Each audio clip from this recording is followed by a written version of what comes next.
Hello friends, આજે આપણે વાત કરીશું બોડી પેઇન વિશે.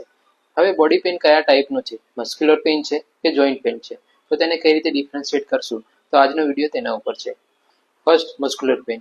મસ્ક્યુલર પેઇન, જેને ગુજરાતીમાં આપણે કહીએ છીએ માંસપેશીનો દુખાવો, જે આવે છે ઓવર એક્સરસાઇઝ કરવાથી, હેવી વર્ક કરવાથી, જીમ વર્કઆઉટ કરવાથી અને રોંગ પોસ્ચરથી.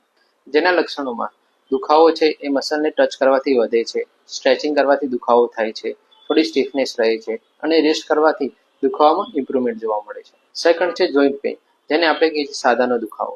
સાંધાના દુખાવામાં છે સાંધાઓમાં ની છે, શોલ્ડર છે, જોઈન્ટ છે, એલ્બો છે અને હિપ, તેમાં પેઇન જોવા મળે છે.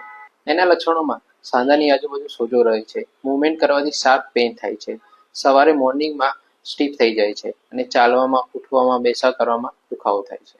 કીવર્ડ્સમાં, સિમ્પલ વર્ડ્સમાં સમજીએ તો મસલ પેઇન એટલે મસલ ટાઇટનેસ અને સોરનેસ, જોઈન્ટ પેઇન એટલે મૂવમેન્ટમાં પ્રોબ્લેમ અને સ્ટીફનેસ. વેન ટુ વરી, જો તમને 3 થી 4 દિવસ કન્ટિન્યુઅસ પેઇન રહે, આરામ કરવાથી પણ દુખાવામાં ઓછો ના થાય, સોજો રહે અને ડેલી એક્ટિવિટી તમને અફેક્ટ થાય, તો તમે ડૉક્ટરને તરત બતાવી શકો છો. Right diagnosis equal to right treatment. આ રીલ્સ તમે સેવ કરો, બીજાને શેર કરો અને મેડિકલ રિલેટેડ કોઈ પણ પ્રોબ્લેમ હોય તો અમને ફોલો કરો.